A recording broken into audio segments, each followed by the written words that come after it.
Welcome to the Manders Mindset podcast. Here you'll find both monologue and interviews of entrepreneurs, coaches, healers, and a variety of other people, where your host Amanda Russo will discuss her own mindset and perspective and her guest mindset and perspective on the world around us. Manders and her guests will help explain to you how shifting your mindset will shift your life. Welcome to Manders Mindset, where we explore the power of shifting your mindset to shift your life. I'm your host, Amanda Russo, and I am here today with Adam Brownlie, and he is an author, and he is the author of the book Happypedia, and I am so excited to speak with him about happiness and whether we can choose to be happy or not. Thank you so much for joining me, Adam. Yeah, hey Amanda, and that's a pretty important thing to talk about. Being misconceived about how much power we have can lead to a lot of stress trying to do things that just aren't possible. So yeah, really keen to talk about that. Yeah, I love that. I'd love to know a little more about you. Who would you say Adam is at the core? Adam is a what, sorry? Is at the core, like when you strip everything else away. Oh, gee, who's Adam at the core? Well, I don't know where to go with that. Like just a normal human being in one sense, and another one who's had a very unique upbringing. We've all had a unique upbringing. No one's had the same upbringing, and that's shaped our mind, our decisions, the decisions that appear without our choosing, like I'm sure we'll talk about. It all comes from those unique experiences we've had. So yeah, I'm a different person to everyone else. But yeah, who am I? That could take a long time to figure out, I think. A long time to figure out. Fair enough. I get that. Can you tell me a little bit about your upbringing, childhood, family dynamic? Yeah, so raised on a farm, two very happy parents. If you ask them what their secret to happiness is, they probably wouldn't be able to tell you. They just are. And that made life for me and my four brothers and sisters very easy because there was never any stress in the house. It was always very chill. Like the only stress was when we wanted to do something and mum may not have wanted us to do it, and but otherwise it was a very happy home. We had a lot of freedom, so living on a farm, we were pretty much free just to roam. Sometimes we wonder how we survived because we just had so much freedom. There's so much dangers on a farm, and we're just free to go and do what we want. For like some of our schooling was homeschooled. Well, not homeschooled, but like school of the air. So mum taught us a bit. We literally just did school from maybe 8 or 9 in the morning until lunchtime. Then we'd have lunch, and then the rest of the day was free for us to do what we want. In that way, it was different to most people. We didn't have to, in that time of my life, and there was no catching the school bus to school or home again. It was just life on the farm with the family. And then I went to boarding school when I was about 12.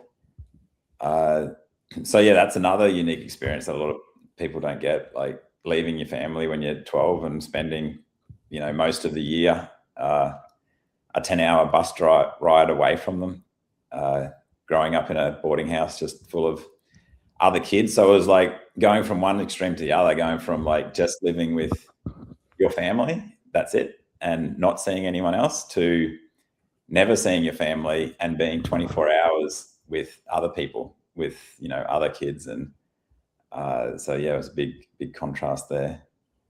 That was basically my childhood. Were you close with your siblings?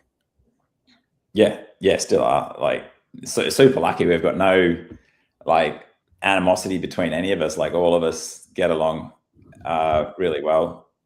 We get together reasonably often. Like, we're all spread all over the world pretty much at the moment. Like, I've got one brother in Norway, one down in Canberra, or like is like the furthest down in the south of Australia, and then other relatives all in between. But yeah, we get together reasonably regularly,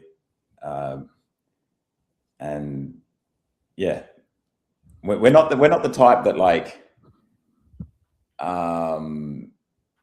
I don't know, call each other every day, but we can call each other whenever we want. So yeah. I gotcha. Now, did you go to boarding school until like you graduated high school? Yeah. So year 7 to 12. So 6 years. Then went to university and didn't know what I wanted to study. I knew how to farm, and so I was just like, well, I know how to do that. I'll just ask Dad if I can come home to the farm. Dad was like, yeah, sure. Just go and get a degree first. So I was like, well, what's the quickest degree I can do? I just want to get, I've been studying for 12 years already. I don't want to do any more. So I just went and did a 3-year degree in agronomy, studied farming. Partway through that, I started my first business. So then I was like, well, this business stuff's pretty interesting. So then I did a master's degree in business. After I did that, then I had these like jobs being offered to me in the city. And so I just took one, lasted like 3 weeks, maybe, like didn't last very long, and it just wasn't a fit. So left there, went back to the farm, and then just farmed for probably six years, I think. 6 years of farming. Decided I wanted to do something more, and so I left the farm. I went and did property development, so buying land, developing it, selling it. Did that for about 4 years, and decided I wanted to do something more. And then that's when I started working on how can I make like the world a better place, how can I make a happier place. And so was trying all different things, like started this community connected thing, training up people in the community to help people, identify what they needed and signpost them in the right direction. Wrote a program for schools, like a social emotional learning program for years 7 and 8. And then got into this book and spent 3 years writing this book. So that basically brings us up to today. Now, this isn't the first book you wrote, was it?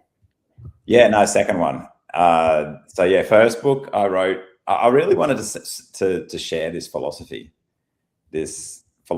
of determinism. And so the first idea was, let's write a story about it. Let's share it in a story. That was the idea of The Last Gods, which was the first. It's a science fiction. It's about a couple and their journey from now, or from when I wrote it about 4 years ago, till the end of time. It's a big trip. Like, there's not many books that go that far, like to the end of time. So that was my first book, and then published that, I think, 2 years ago, and I published that while I was still working on Happypedia. So Happypedia is a lot more direct. Like, it's it is. This is what the philosophy is, and this is how it can help you. So I gotcha. Now, prior to writing your first one, did you always think you'd write a book about something? No. Really? No, I've never been a big writer. Like, English definitely wasn't my strong point at school. I only just passed. Like, I got pretty good grades at school, but English was definitely down the bottom. Much better at maths and that sort of, logical thinking. And you'll get that in the book. It's very logical, very, yeah. So what made you decide, like, before you wrote the first one, The Last Gods, I'm going to write a book? Maybe it was just the easiest way to get the message out. Like if you've got a message to share, how do you share it? Like, you could write a movie. You could go and stand on the corner of the street and tell people. Like, they're not things that I was keen to do. I was like, you know what, I could probably write a book. Yeah, it's a bit odd when you think that, when you're like, you're not very good at English. You don't read much. I never read. Yeah, but it was the most attractive way to share my message that I could think of. So, yeah, I think that's what drew me to it. But yeah, The Last Gods, I had to, well, I didn't have to, I did. I got it rewritten by a professional writer. So I wrote the story.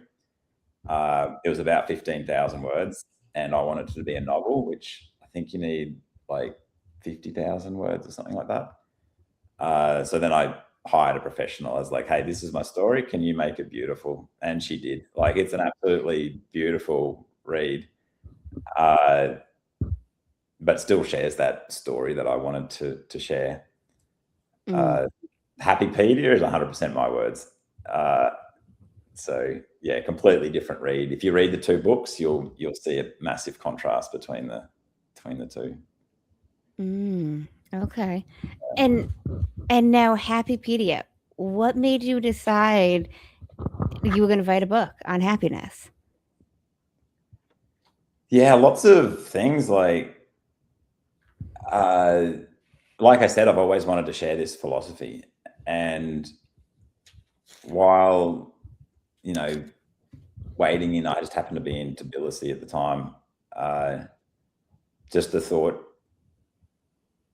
without my choosing, came across my mind, hey, a good way to share this philosophy. Like, this philosophy can really make you forgive yourself and forgive others. It can make that very easy. And that's such a huge source of stress for so many people. So I was like, this philosophy could really make happiness a lot easier for a lot of people. Let's write a book about happiness. So I wouldn't say I was an expert on happiness at the time. Like, I was very qualified. I was very happy. But it's kind of like, I liken it to riding a bike. You know how if you've ridden a bike a lot, you can become very good at it, but you might not be able to tell someone how to do it. You just do it. You just feel it. You just like, it's just natural. So to be able to teach someone how to ride a bike, you really need to study how to ride a bike, even though you might already know how to do it. Yeah, so that's what it was a bit like for me. I was like, happiness is easy for me, but I better go study it if I'm going to write a book. So that's what took me so long to write it. There was a lot of research, and you'll see that through the book. Yeah. Yeah, I heard you mention on some podcast, like, over 500 articles that you've read about happiness before you wrote the book. Yeah, the list of citations was nearly as long as the book itself. So it's been trimmed back a lot. So the editors were like, you can't be putting all those citations in this book. It'll just detract. It's like, it's not a journal. You can just add a few here and there where they're most relevant. So we don't have 500 citations in the end book, but there was lots of research went into it to really understand what's going on in the body. What is it exactly that makes us happy? Yeah. So yeah, a big part of it was just learning about happiness, and then a big part of it is just trying to put that into a language that people can pick up. Because yeah, a lot of it is like obvious. A lot of it is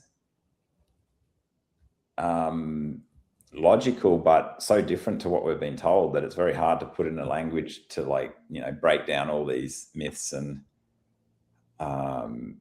make it easy to understand. I'm curious, what would you say was the most surprising piece of research that you discovered? Probably about novelty. So we've got these 6 pillars of happiness that I talk about in the book: eating well, sleeping well, exercising well, socializing, and then there's hope and novelty. So I was just researching what gives us these hormones, these happy hormones like serotonin, dopamine, and oxytocin. And when novelty first came up, I was like, that's interesting, but I'll just like put it on the extras list because it didn't really fit into a box. But then it just kept on coming up. And so I was like, well, this really needs a box of its own. I was really surprised to see how important novelty is. So that's just like having new experiences. So it can be going on a holiday to somewhere new. It can just be like walking a different way to work or having a new food that you haven't had. Like, just these little experiences are like really important. Like, what's boredom? Boredom's when you just don't have any novelty. So, that can be a huge source of stress. And to combat that, we need some novelty. Just like to combat hunger, we need food. So yeah, that was probably one of the interesting findings. Yeah. Wow. And it was pretty high up there and relevant, like the novelty from your research. It's become one of the pillars of happiness. Yeah. I mean that makes sense that like it's important, but I don't know if I would have considered it like that high myself. Yeah. Wow. Yeah. Like you say, eating well, like the sleeping, like that makes sense. You're not gonna, even if the average person doesn't think that, like, yeah, you're only gonna be so happy if you're depleted from no sleep, if you're eating like crap, but like the novelty. Yeah. Interesting, hey? It is. It is. And so often, so sometimes people ask me, which one of those pillars is most important? And there really isn't one that's most important. They're all kind of essential. But it's interesting how many people say, you know what, I think novelty is the one that's missing in my life. Some people are like, yeah, okay, I need to eat better. Or, yeah, I'm not getting enough sleep. I really need to get more sleep. Or exercise. But yeah, it's just surprising how many people say, hey, that's the pillar I need to focus on. Yeah. Wow. Now, can people focus on, or do you suggest people can focus on more than one pillar at a time, or should it be like a one pillar at a time thing they're working on? It depends on how much capacity you have. Like, if you're not eating well or sleeping well or exercising well or socializing, it's probably going to be very hard to focus on all of them at once because you're probably not going to have the energy. Like, this is one of the things about happiness. The happier you are, the more energy you have to do these things. If you're not doing any of them well at the moment, you're probably not very happy and don't have the motivation to do much more than what you're doing. So you probably just want to choose one easy one and just, do one step at a time. Yeah. But yeah, it's often so we often lean on the ones that we're good at. So if we're really good at exercising and we're having a bad day, or we're not, we feel we're not where we want to be, we'll just exercise more. So we're already exercising twice a week. We'll exercise 6 times, Yeah, it's very tempting to focus on the one that you're already good at. Just because you're good at it, it's easy and it makes you happy. We're probably going to get more benefit if we can see which one am I not so good at, and it needs some, that one. So I liken it to growing a crop of cotton. If we make it very basic, a crop of cotton needs water, it needs fertilizer, and you need to manage the weeds, right? If it's already like plenty of water, but it's short on fertilizer, there's no point just going and watering it. Like, the limiting factor is the fertilizer. So that's what you've got to add to this crop to get it to grow more. And so it's the same with us. We've got to look at which one of those 6 pillars is holding me back. What's the limiting factor? And focus on that, rather than, doing what we're already doing plenty of. Yeah. I think a lot of us are guilty of that, because it looks like we're contributing to a pillar, even if it's a pillar we're already kind of achieving. Yeah, 100%. And now, and I'm so curious what your thoughts on this, but you talk about happiness not being a choice. Yeah. And you mentioned, why would anyone choose to be sad? I heard you say this in a different podcast episode. Yeah. But I feel like we have some sort of control over this. Yeah. Hear me out. There's certain things in life that will happen, grief, death, accidents, what have you, that we can't control, and then you'll be sad over that. But there's ways to find or create small bits of happiness, small bits of joy in the midst of life. Yeah. But you don't agree with that. Yeah, no, it's a massive mind shift to what we're taught. So, like, if you're taught this for your whole life, like, let's say 40 years you've been told one thing, it's very hard to switch your mind to thinking a different way. So yeah, it takes time, it takes effort to, like, contemplate it. And the more you contemplate it, the more you'll realize, hey, yeah, this is true. Like, I'm not choosing how I feel. Like, how I feel appears, and then that affects my next thoughts, my next choices, and what I do next. And if I've had good life experiences, then that increases the chance that I'll do good things when I feel unhappy. That is going to then make me happy. So let's say something bad happens to you. You don't be like, okay, how am I going to feel now? Am I going to feel excited or sad? Like, something bad happens, you just feel sad or angry or disappointed. That just happens. You make that judgment, hey, this is bad, then you feel a certain way. Now, what you do next, once you feel that, okay, I'm feeling sad now, depends on all the past experiences that led up to that. Like, if you've had a family that's raised you to believe that, like, if you're feeling sad, go for a walk, talk to someone, then this is probably the next thought that appears, because you don't choose the next thought that's going to appear. You're like, oh, I feel sad now. And you don't know what the next thought's going to be. It's going to appear, and then you're going to see it there. That could be to go for a walk. That could be to call a friend. You really don't know. What it will be will depend on your life experiences. So yeah, sometimes when we feel bad, we will make choices that will then make us feel happy. And sometimes we don't. Sometimes we're like, hey, I feel sad. I'm going to go put on a sad movie and watch a sad. Like, I'm just going to go and eat some junk food. I'm just going to go and sit on the lounge and just reflect. I'm just going to keep on thinking about this bad thing that's happened.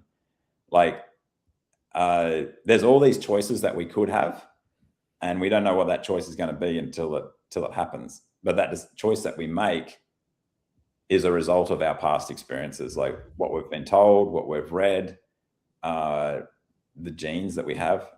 Yeah, all these factors play into that. Okay. So you don't think there's ever a time or a situation where we are choosing, like, the emotional state we're feeling, ever?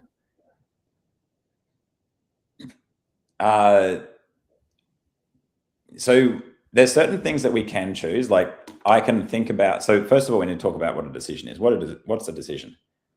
A decision is when we have a thought and a desire for some sort of outcome. Like, I just might decide to lift my hand, and that decision is a thought of lifting my hand and a desire to do it.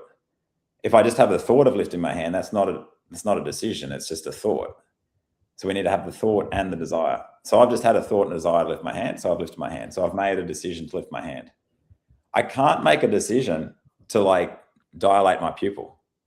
Like I can't have a thought and desire. Like I can have a thought and desire to dilate my pupil, but it's not going to change the size of my pupil.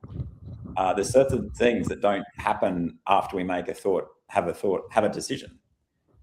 And emotions are one of those things. Like we can't decide for our hair to grow faster or slower. We can't decide for our stomach to digest. Like these things just happen, and we can't decide what emotion comes. All we can decide is thoughts and some movements. Like most of our limbs, we can choose, have a decision, and then they can move. So what we can do when a emotion arises that we don't really enjoy, we can have a decision to move or think certain things.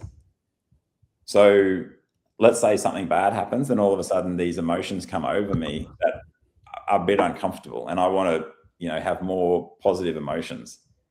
I might decide to run or walk or do some chin-ups. Like I can do movement stuff. I can also choose to think about more positive things, choose to think about what I'm going to do to improve this situation. And then that'll give me hope.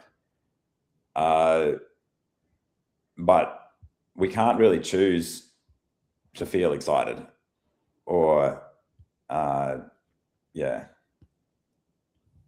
You don't think we can choose to feel excited even if we like trick the excitement ever? So when you say trick, how would you trick it? Well, I was actually taught this by somebody that like if you're sad, but like if you are anxious or nervous or worried about something, it's easier to trick your mind or your brain to think you're excited about. Maybe if you're doing a public speaking thing, I was going ziplining and I kind of tried to trick myself into thinking I was excited for the ziplining. I was not excited at all. I was scared shitless, but I was tricked myself into thinking I was kind of excited, and I did the thing. Yeah, 100%. Now, how did you trick yourself into doing that? I was just saying it to myself. I'm like, this is going to be great. When I get to the other side, I'm going to love this. And I was like, a little bit of hand movements to like. Yeah. Right. Oh, exactly. So you chose to think excited thoughts. You chose to move in an excited way. So these are things that you can have decisions to do, and they can make you feel a certain way. Can't just be like there, don't think anything, don't move, and just be like, I'm going to feel excited. It just won't work. Like you just can't. It's like choosing to dilate your pupil. Like you just can't. You've got to walk into a dark room, or you've got to do something. So it was because I made a decision there. That's how I like shifted that. Yeah, it's because you chose to think like these certain thoughts. You're like, if I think these thoughts, or if I say these words, like you can choose to move your mouth. Like you might have said yes or something like that. I don't know what you did, but like if you chose to do actions or chose to think about a certain outcome, then they can affect how you feel. Yeah. Okay. Now I'm curious. Would you say toxic positivity ties into this? Well, let's define toxic positivity. How would you define that? I guess, I mean, the people that try to find positivity even in like really melancholy moments, and maybe instantly in those melancholy moments. And so toxic makes it sound like this is bad. Is this bad to do this? I guess it depends on who. I guess it depends on who you ask. Yeah. Well, most people like to feel happy. It's like it's very unhealthy to want to feel unhappy. So doing things to make yourself feel happy sounds like a good thing to me. Just from what you said, I can't see a big downside in that. But we don't want to trick ourselves. We don't want to lie to ourselves. Like if there is like,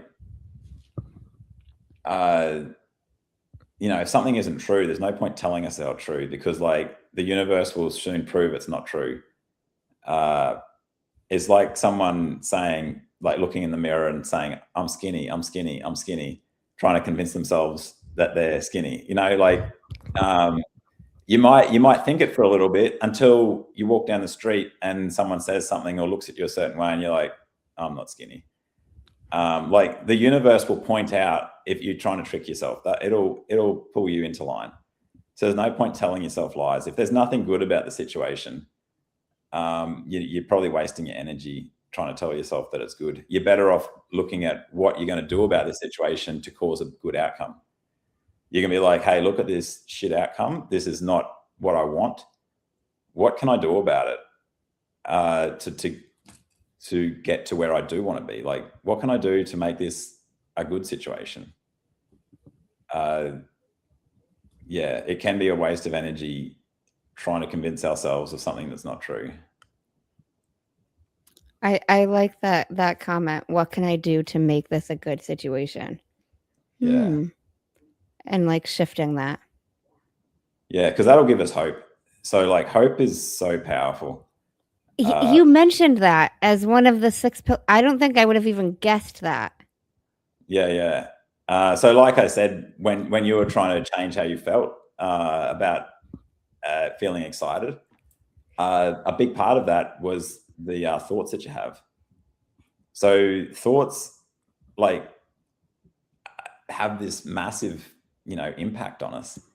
If we think about someone we love, all of a sudden we'll just start feeling a certain way. If we think about a holiday we're going to go on, we'll just like thoughts have a massive effect on our feelings. It's interesting. Like, doing something physical, like exercising, has a massive effect. It's kind of very black and white. It's like you do this exercise, you feel this way. Same as food, like you eat a certain food, it'll make you feel a certain way. Thoughts are kind of the same. If you think a certain class of thought, it's going to make you feel a certain way.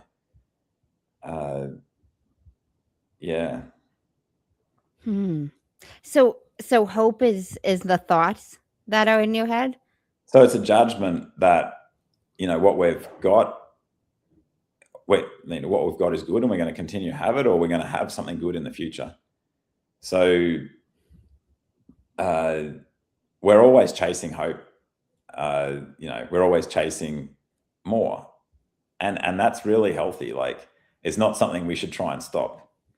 Like, it's built into us genetically to want more, and it helps us survive. So, wanting to not want more is like wanting to not eat.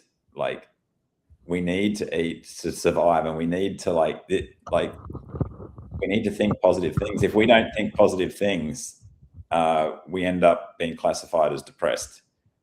Someone who's depressed really struggles to think positive things, and they struggle to think anything's worth their effort. When you've got hope, it drives you to put effort towards that outcome. So if we try to stop wanting more, we'll end up depressed, because that is basically a state of not wanting more, and it's very stressful. Okay. So it ties into like what we have and what we are seeking, hoping to like achieve. Yeah. So that's like when we are in a bad situation, we need to like, what do I want out of this? Because as soon as we have something that we want, that we think we can achieve, all of a sudden we have hope again. The quicker we can go from, hey, this isn't what I want, to, hey, this is how I can get what I want, the quicker we'll go from feeling hopeless because we've lost what we want to feeling hope again. It's important thing to remember that, hope can make us feel good. And to get hope, we need to believe we can get something good.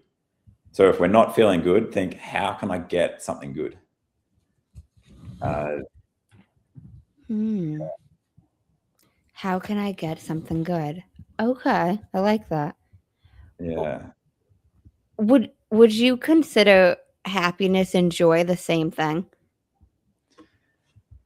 Yeah. There's so many words we use for our positive emotions, isn't there? We could get technical and say joy only includes this. They're all positive emotions in my books. They're all something we should strive for. Yeah. What would you say?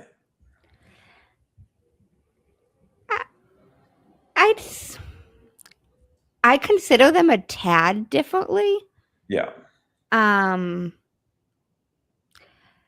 I feel like this is just my mind, but I consider happiness to be a little deeper, I Yeah. think, than joy. Like joy, I think of even like very small things. Not Yeah. that happiness isn't small things, but that's kind of just how my brain associates the two. Yeah. I was just curious your thoughts on that. Well, I just Googled joy, and it says joy is a deep inner state of well-being, gladness, and great happiness. So according to this Google definition, it's the upper extreme of happiness. So it's great happiness. So I was completely opposite. Okay. So yeah, I start off like, defining something that you're going to talk about is very important, so everyone's on the same page. So yeah, I start off Happypedia with what is happiness, and basically, it's a range of positive emotions. It's anything from feeling content to excited. We call all, like, when we're excited, we're happy. When we're content, we're happy. When we're joyful, we're happy. Like, all of these different words are different like stages of happiness. Like, overjoyed is over the top of joy, I guess. So joy is up there. And then we've got contentment, which is right down the bottom, which is just above suffering. They're all happy. So happiness covers a great range of really joyful emotions, positive emotions, I think. If you're not suffering, then you're generally happy. And that's another good point to think about is, we don't need to be joyful to be happy.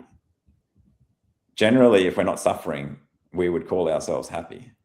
So all we need to do is just manage suffering and we'll be happy. So what's the best tip to manage suffering? Depends what's causing it. That's fair. There's no point me telling you just got to find hope if what's causing your suffering is the stone in your shoe. If you got a stone in your shoe, take the stone out of your shoe. Like, if you got some suffering, what's causing it? Like, are you hungry? Are you tired? Are you bored? Why are you unhappy? And then that will lead us to the solution to what's going to make you happy today. Yeah. Have you ever run into anybody not knowing why they weren't happy? Like what pillow they're not hitting or which ones they're not hitting? So like you said at the start, they're all pretty obvious, hey? And so once you know them, it makes it very easy to be like, hey, what am I missing? But if you don't know, like, if you've never stopped to think about it and no one's ever told you that these are the pillars to happiness, and someone asked you, why are you unhappy? Yeah, it could be hard to put your finger on it. Like, I don't know, just like feeling bad today. But if you know these pillars, then you can be like, you know what? Like, I just had a really good meal with my mates. I had a really good sleep last night. So it's none of those. It must be hope. Like, I've just got nothing to look forward to in my life. Like, there's just nothing good happening. So then you can go through the pillars and cross them off, and it makes it a lot easier to be like, hey, this is where I need to focus to change how I feel.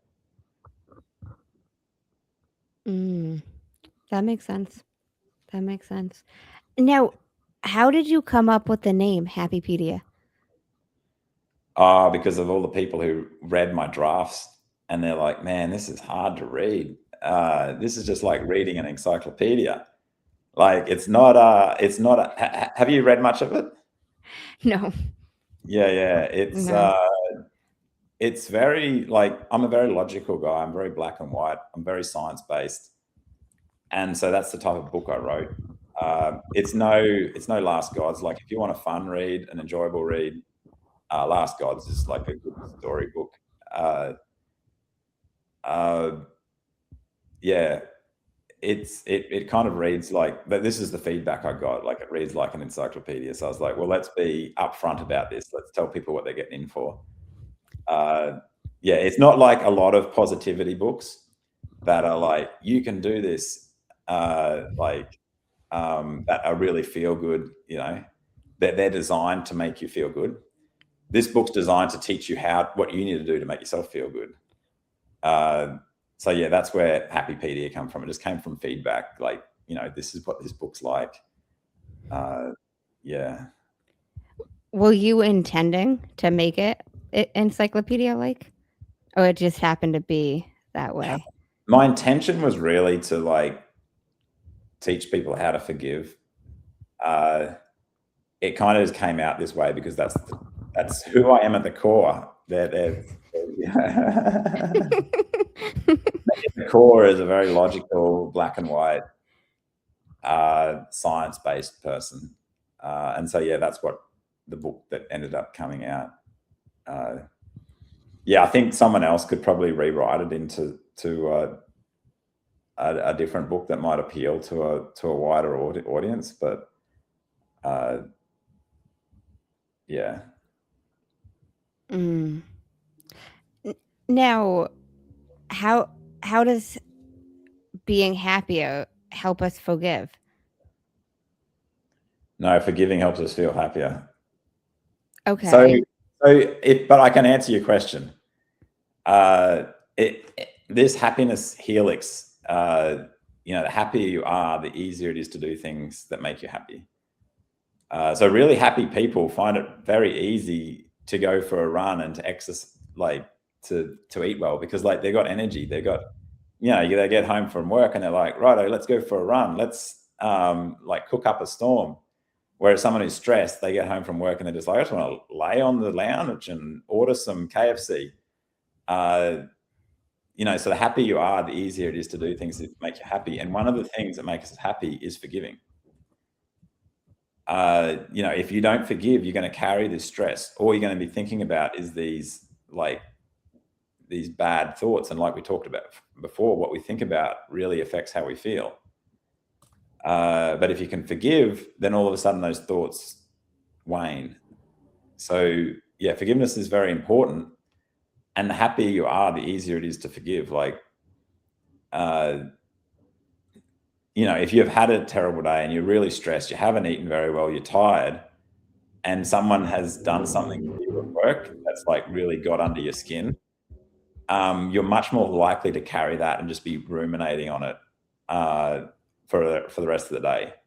But like, if you've got a lot going on in your life and you've like, you're chill and you got stuff to look forward to after work, you're much more likely to be like, gee, that person's a prick, but like, we'll sort it out later. I've got other things to think about, you know what I mean? So being happy can make it easier to forgive. But I'd probably be more thinking forgiveness makes it easier to be happy. Yeah. I get what you mean. Okay.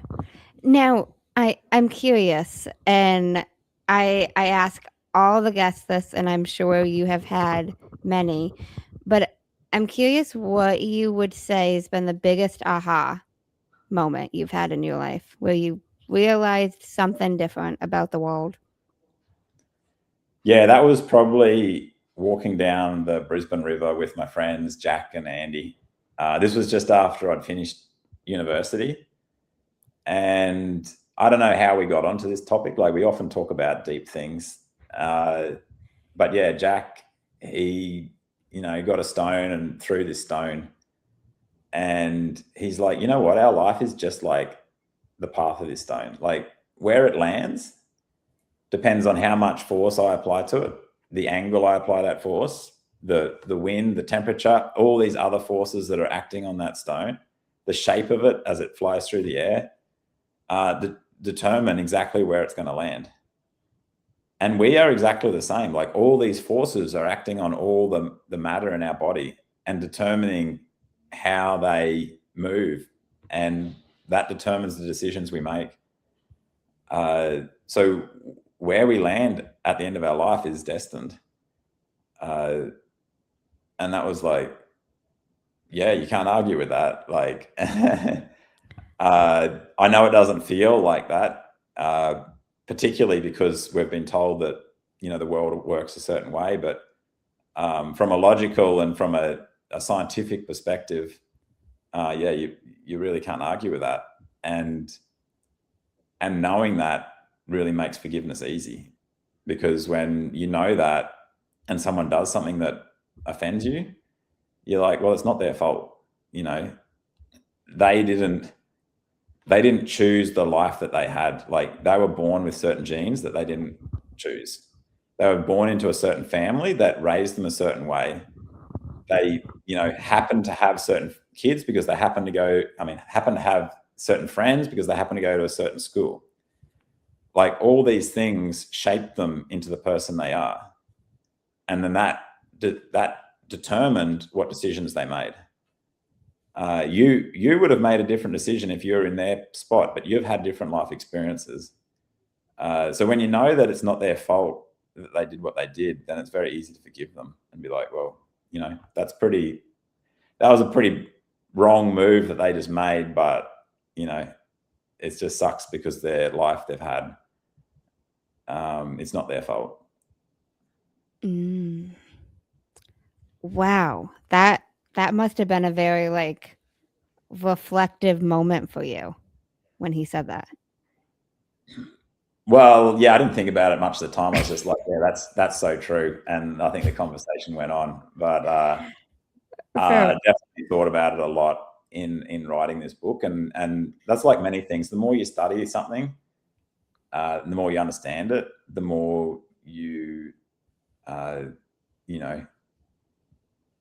the more you believe it. Yeah. That makes sense. Now, who would you recommend Happypedia for? Anybody? Everybody? No, it's more for people who are very I think it's for the engineers out there. Like, if you're an engineer and you're a very logical thinker, then this book's probably for you, because it's for people who are very emotional and make their decisions emotional. It might be a bit harder to pick up, because it's a very formula, it's a very X plus Y equals Z type of recipe for happiness. Yeah, so that's who the book would be. Like, people who think like me are going to probably appreciate the book more, I think. Yeah. I gotcha. Do you see yourself writing another book in the future? No. It would be good to have a You didn't even hesitate. No. Yeah, that was a massive undertaking. Hey, 3 years of my life. Damn, that's how long I was at university for. Yeah. So yeah, I know a lot about happiness now. And it would be good to condense that book down into a short summary, because it's a huge book. It's this thick. It's so thick that I couldn't get a hardcover printed with Amazon because it's too big for their hardcover printer. So, oh my God. You can only get soft cover on Amazon. Yeah, it's a big book. It'd be good to condense it down. But yeah, they're complex topics. And so, it started off a lot thinner. It started off at 50,000 words. But people are like, what about this? What about that? How come this? How come that? And there's such, important topics to understand fully. It really needed to go into these details. So yeah, it'd be great to be able to summarize it into a shorter book that more people could read. But yeah, I'm not rushing out to do that. I'd love to make a documentary next. That's what I'd love to do. Make a documentary on happiness. That might be a way to share the message to more people. Yeah. You could do that. Yeah, 100%. One day. Yeah. One day. Oh my gosh, Adam. Well, thank you so much for speaking with me. I really appreciate it. No, thanks for having me. Yeah, I love getting the word out there. Hopefully we've made someone a little bit happier today, or find the path to a little bit more happiness. I hope we did. I think we did. Yeah, nice. Have you heard of a man named Jay Shetty? Yeah, of course. Yeah, he's great with marketing, hey? I remember seeing him, it must have been like 10 years ago on Facebook. And I was like, man, this guy's so engaging and what he says is so like relatable. So yeah, I followed him back then. I feel like he's changed a little bit now, but he's still like very engaging. Yeah, he's a great storyteller. Yeah. I'm a big fan. He's even got a podcast called On Purpose. And he ends it with 2 segments, and I've stolen those 2 segments. And I end my podcast with those 2 segments. First segment is the many sides to us. There's 5 questions, and they need to be answered in 1 word each. Yeah. What is 1 word someone who was meeting you for the first time would use to describe you as? Interesting. What is 1 word someone that knows you extremely well would use to describe you as? Interesting. You can't repeat the words. Unique. What is 1 word you'd use to describe yourself?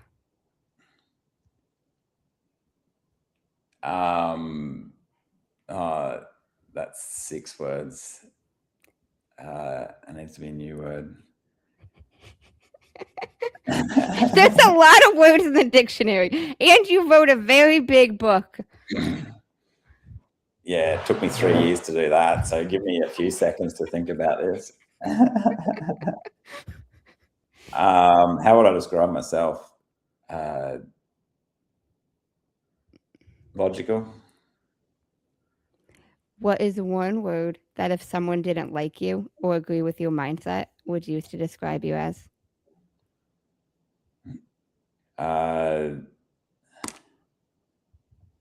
Wrong.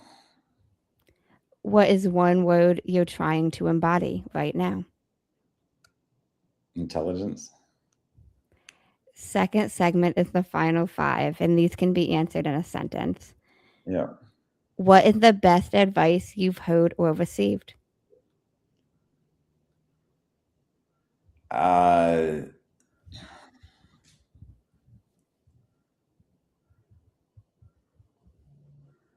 Be yourself.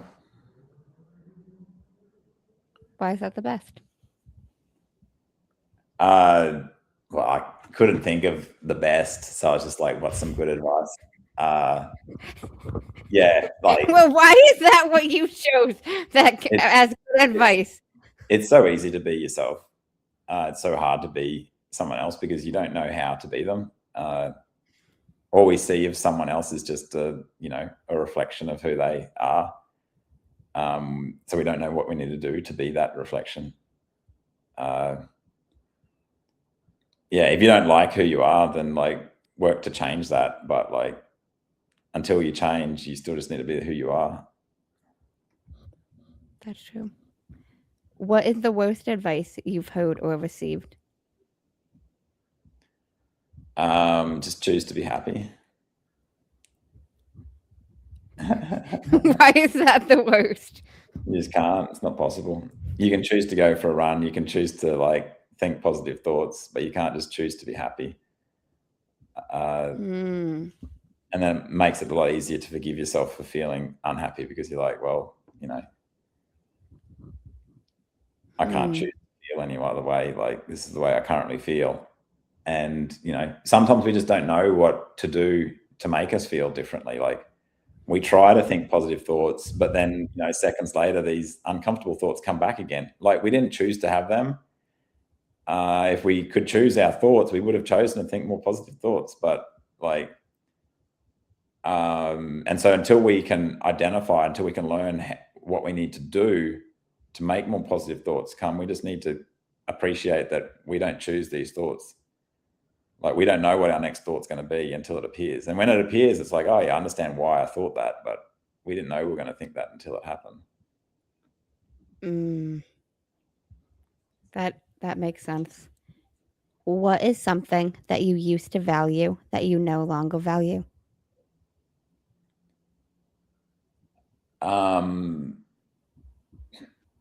Saving money, and just making coffees at home. Yeah, I used to hate going out for coffee.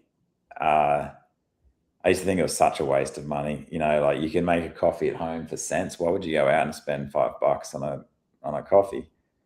But, you know, it's a little thing. Yeah, so that's something I've changed my mind about. Okay. If you could describe what you would want your legacy to be, as if someone was reading it, what would you want it to say? Made the world a happier place. If you could create one law in the world that everyone had to follow, what would it be? And I want to know why. It would be to forgive yourself and forgive others. Imagine if we had to forgive ourselves. Like, there'd be no more rumination, there'd be no more resentment. Like, you're not going to regret something that you've forgiven yourself for. There'd be no more, like, what would you call it, like, retaliation. Like, we wouldn't retaliate because we're like, well, I've forgiven you. You might still punish someone for something that, you know, they need to learn from, but we're not going to retaliate, as in just do something because you're angry at them, or like do them because you feel they did the wrong thing. Like, not like you feel that, you know, they could have done something different. Yeah, it'd take a lot of violence out of the world if people had to forgive. That's true. That's very true. Well, thank you so much, Adam. I really appreciate it. Thanks for having me, Amanda. Yeah, absolutely. And I do just like to give it back to the listeners, no pressure, but any final words you want to share with the listeners before we close out? No, I think we've covered everything. Yeah. Sounds good. And I will link your website in the show notes. Are you active on any social media if anybody wants to get in touch with you? No, I'm really not active. But yeah, you can reach out to me. There's plenty of ways online. If you search up Adam Brownlie or Happypedia, you're going to find me. And yeah, it's very easy to get in contact if you'd like. It sounds good. And I will link the website in the show notes. Thank you so much again, Adam. I really appreciate it. Thanks. And thank you guys for tuning in to another episode of Manders Mindset.